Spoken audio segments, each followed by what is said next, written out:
So today we are going to be learning how to deploy an elastic load balancer with an auto-scaling group.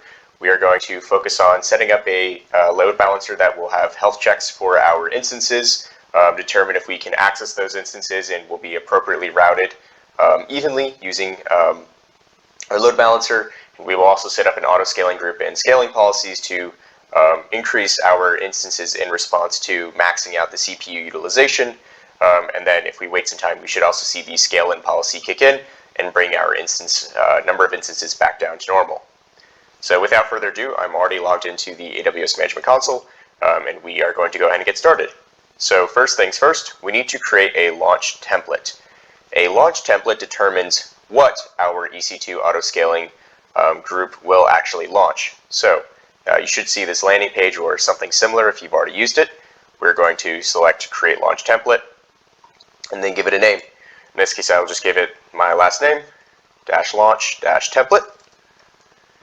And then we don't necessarily need to worry about a description here. And yes, we want to be provided guidance to set up a template that we can use with our scaling. And we don't particularly need any tags, nor do we really need a source template either. The AMI that we will be using is the Linux 2 64-bit x86 AMI, which is also the default for the T2 Micro instance. Our instance type will be T2 Micro to stay in free tier. And in this case, we're going to go ahead and create a new key pair to access our instances. So I'll just call this something like launch template. And we now have that key pair created and downloaded. We want to launch into our VPC. And in this case, I'm going to use my Launch Wizard 1 security group, which already has SSH and HTTP open on port 80. Again, we can keep our volumes as the default. And we'll go ahead and use a resource tag to name our instances. So I'll call it name, and our value can be something like ASG for auto-scaling. We'll just call this auto-scaling. And lastly, we don't need to worry about network instance interfaces. But we do want to provision our EC2 instances as web servers, so we're going to run our updates and download Apache and set up a default landing page. Again, we can keep all this as default and change our user data here to this file that I have created. So we'll run our updates, install Apache, ensure that it's on and will be on if we restart our instance, change our directory, and create a default index.html file that will display when we connect to our instance for the first time. And we can go ahead and create this launch template. Notice it'll give us our success message, and then we have three options. We can either launch an instance, create an auto-scaling group, or create a spot fleet. In this case, we are going to go ahead and create an auto-scaling group. So we will open that up, and again, it will prompt us for a name. I'm going to use my last name -auto-scaling, and it again prompts us to use our launch template. Now, previously, you could use launch configurations, but launch templates seem to be the new and preferred way of creating these templates for AWS. So we're going to stick with our template that we've created. It's the default version 1 because we haven't made any changes. Again, we can see that it's using our launch template T2 Micro instances. This is the AMI for Linux 2. And then we have the security group that we chose as well. So we can go ahead and select Next, and we can adhere to our launch template. We don't need to worry about spot instances at all. We're just going to use the normal on-demand ones. It's going to use our default VPC. Again, if you had a separate one or a second one, you could go ahead and choose a different VPC. And we can choose our subnets. To make it easy, I'm just going to select 1A, 1B, and 1C so we can load across those three subnets. Following that, we want to create a load balancer. So if you have an existing load balancer, you could attach it. In this case, we are going to attach to a new load balancer. We're going to use an ALB since this is going to be primarily web traffic, and we're going to have it be internet facing so that we can create an endpoint through which we can connect. Again, it'll automatically choose to load balance across the three subnets that we set up for our auto-scaling group. If for whatever reason you decided to add additional subnets, you can do that, but we have three subnets in our ASG, and those are the subnets, or three subnets in our previous scaling group, and we're just going to use those subnets with our load balancer. Again, we will be using listeners over port 80 on HTTP, and in this case, we will need to create a target group to default our routing to, which will prompt us in a second. We will also turn our health checks on, and then In this case, this is a 5-minute grace period. We can actually drop this down to about 3 minutes since our instances get set up pretty quickly. So if we click next, it should prompt us to create this target group, and it does. So we need to go ahead and create a target group. In this case, it'll automatically just set up one with the name of our original autoscaling group and just put -1. So we can go ahead and hit next. And here we can set our desired capacity, our minimum capacity, and our maximum capacity. In this case, our minimum has to be 1, I believe. I don't think we can set it to 0, or in this case, actually, we can. So we can set it to 1. I want our maximum number of EC2 instances to be 3, and we will set our desired capacity at 2, or at 1. One thing to note is that the desired capacity will actually fluctuate in response to our target metric. So keep an eye out if you are expecting it to scale back into 1, and you're noticing that it's set to 2 or 3, you may need to manually adjust that desired capacity if you would like the scale in to trigger faster. In this case, it's going to give us an option to set up our scaling policies. We want to go ahead and do that. We want to use target tracking scaling, and we want to track it on the average CPU utilization. In this case, I'm going to set it from 50 down to 30, and the reason is because we will max out one of our instances CPU utilization to 100%. 100% divided by 3 will enable us to hit 33%, which is around our target value. So it'll fully expand up to our 3 maximum. And then the instances need how many seconds to warm up before being included in our metric. We'll give them 2 minutes to warm up before they're actually included. And then in this case, we also have the option to disable our scaling. We don't want to do that. We do want our instances to scale back in if our CPU utilization is reduced, which it will be after we stop our instance maximizing from occurring. So we can go ahead and hit select next. We could choose to set up an SNS notification. I'm not going to do that now, but if you want to be notified when there was an activity taken in your autoscaling, then you could do that. And last but not least, we can choose to tag our instances. I believe if you tag the template here, so it'll be overridden. It'll override our launch template, so we don't necessarily want or need to do that. And again, it's just giving us a nice review. So we're using our launch template we set up in our default VPC across our 3 availability zones. And we also have our load balancer ready to go. We have our desired capacity, our minimum, and our maximum set. We're going to use target tracking scaling. We want to keep our CPU utilization at around 30%. And we will give them 2 minutes to warm up before including them in our metric.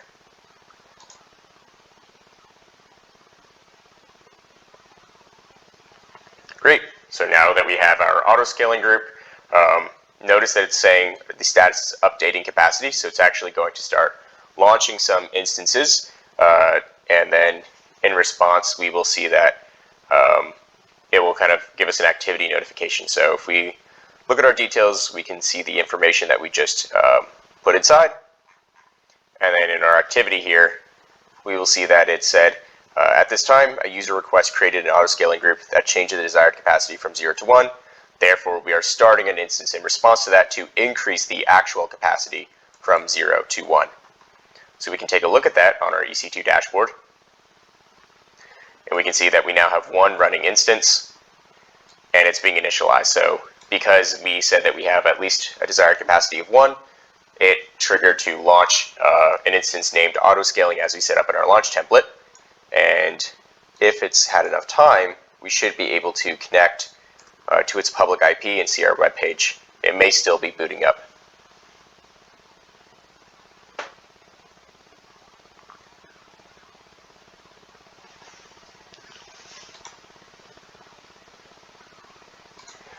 So we can see that it's still taking some time to actually establish that connection.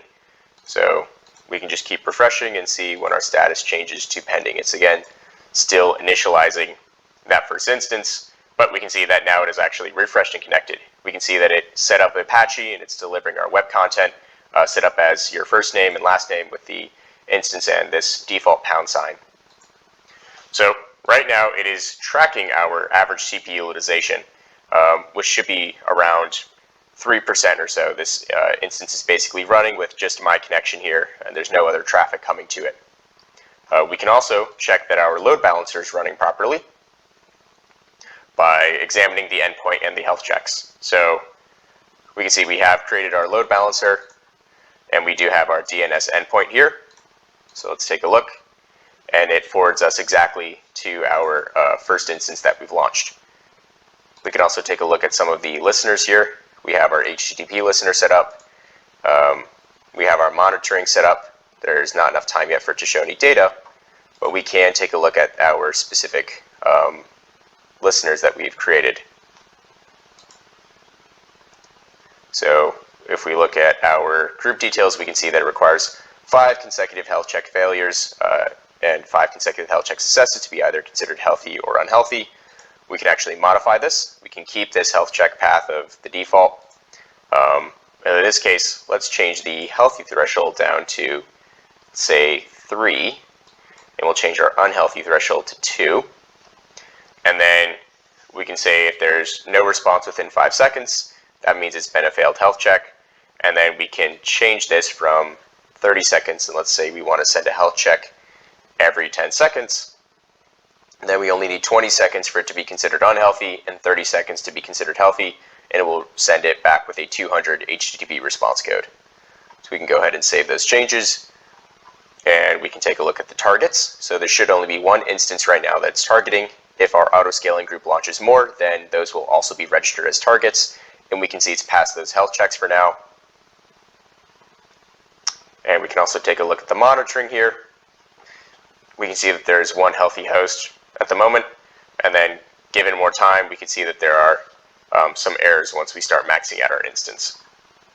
So to actually cause our auto-scaling group to trigger, we need to increase the CPU utilization. Now to do that, we can go ahead and connect to our instance, and I will use EC2 Instance Connect for ease. And if all goes well, we should be connected. So now I'm going to run a quick command that is while true, do echo done.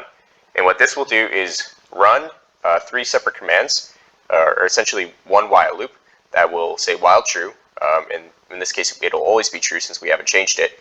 Basically echo nothing, and then done simply closes the while loop. So this will essentially run a while loop into infinity, which will cause our CPU utilization to dramatically spike. So I will go ahead and hit enter, and then I will pause for a couple of minutes to let our CPU utilization max, and we will examine the results of what has happened. We've given it a few minutes now for our instance to max out the CPU utilization using that infinite while loop. So let's go ahead and close this connection and see what's happened both in our EC2 instance console and also on the auto-scaling group activity side. So with the EC2 management console, or with the auto-scaling group activity side, we can see that a couple of events have happened. So first, we again launched our first instance because we said the minimum capacity was 1 and our desired capacity was 1, so we went ahead and launched an instance. Then our infinite while loop caused our CPU utilization to go above that 30% average metric, so it triggered the creation of another EC2 instance using our launch template. And we can see that it was in the alarm state here, and that triggered our policy to change the desired capacity from 1 to 2.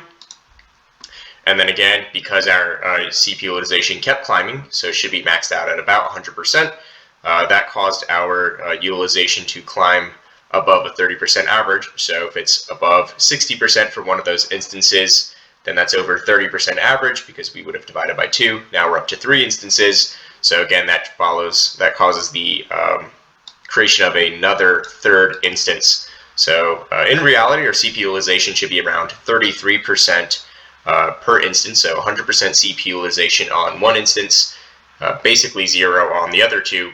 So that divides to about 33%. But because our maximum was set at 3 instances, we don't get a 4th instance being launched, even though our CPU utilization metric was above our mark that we had set at 30%. So great, it says it launched 2 instances. Did it actually? Well, we can check. If we go to our instances, we can see that we do in fact now have 3, and we can see that they were properly load balanced. We have 1 in 1A, 1 in 1B, and 1 in 1C. And if we go ahead and check those public IPs, we can take a look. So our first one was this 3.86 number. Let's take a look at our second instance here.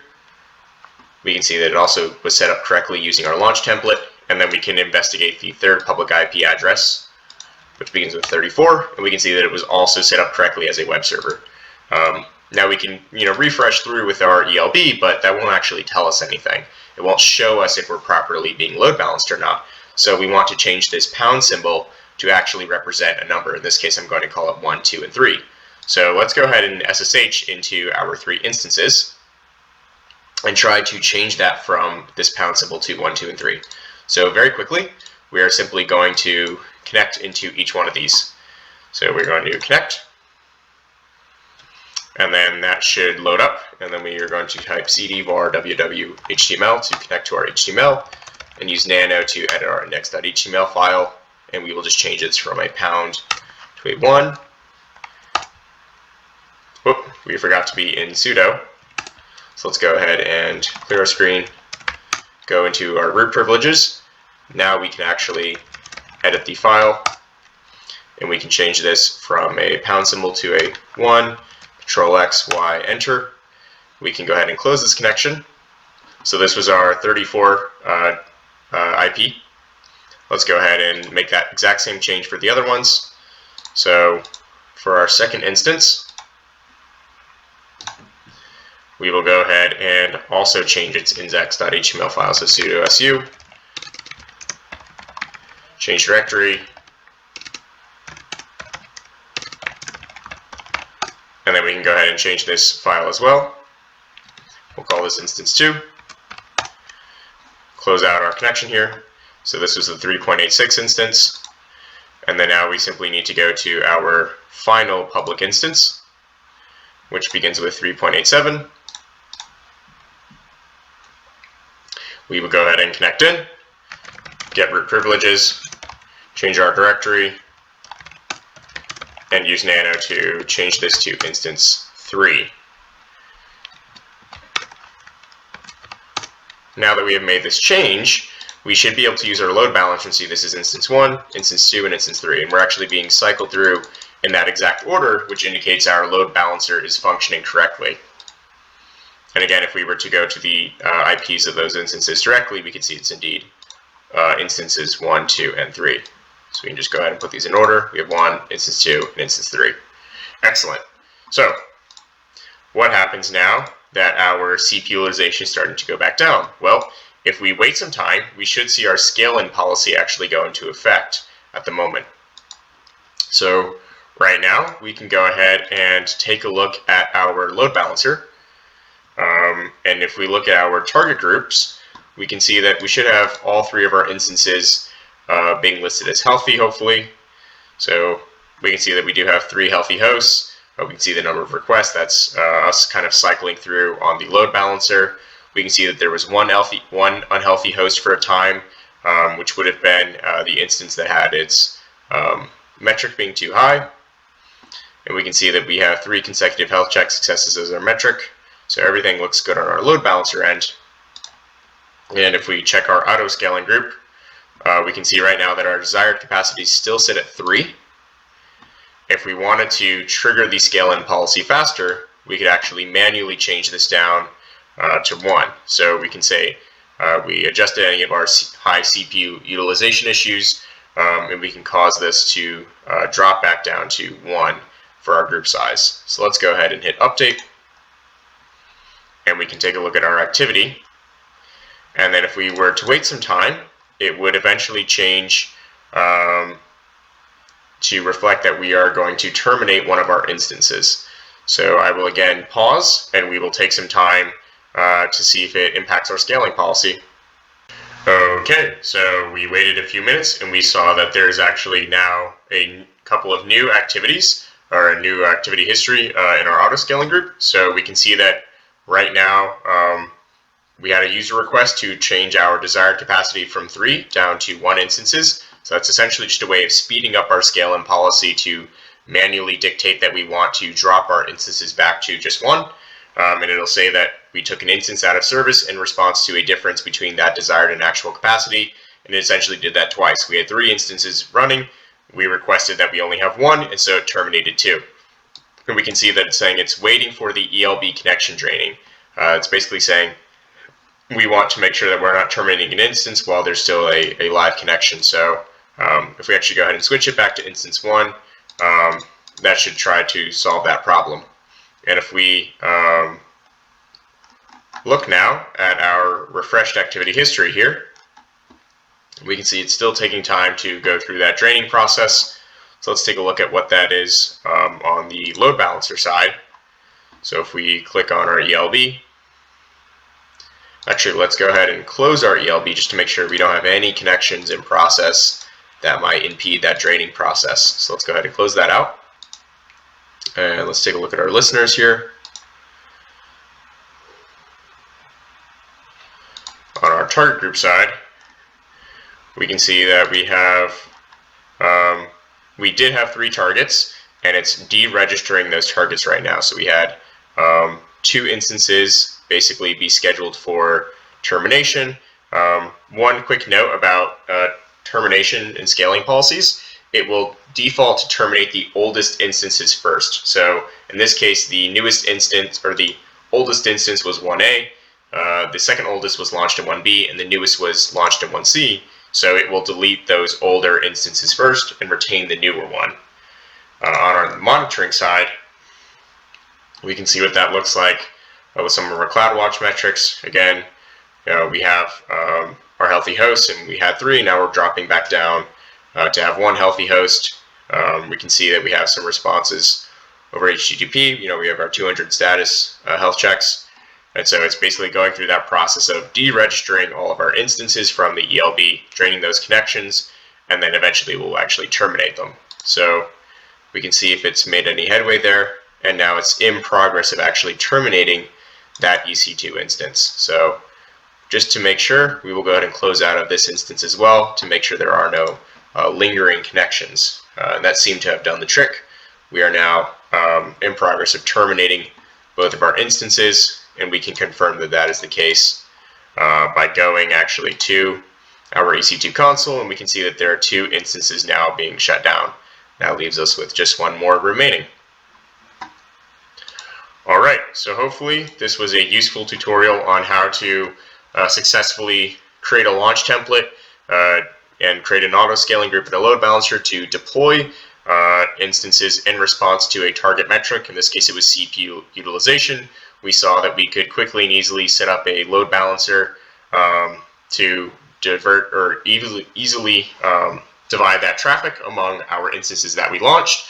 We saw that our instances would be launched in response to a change in CPU utilization that we achieved by maxing out our instance using an infinite while loop. And then we saw that we could manually trigger in our scale-in by changing our desired number of instances from 3 back down to 1, which causes those connections to be drained. And once we terminate those instances, or terminated those connections, our instances were terminated in kind. And if we refresh, we should now see that it is all successful. So again, we created our load balancer, launched our instance, launched 2 more instances in response to our metric being triggered on using CloudWatch, and then we saw that our instances were terminated in response to our desired capacity being updated from 3 back down to 1. And lastly, we can see that using our load balancer, it should have successfully deregistered those targets, so we would never have been routed to an unhealthy instance. And we should see that the only instance we're getting routed to is now instance 1. So again, load balancers are particularly helpful because you can configure them to use those health checks so that if an instance is unhealthy for whatever reason, in this case we specifically terminated them, we don't keep getting routed to a dead endpoint. So thank you for following along, and let me know if any of you have any questions.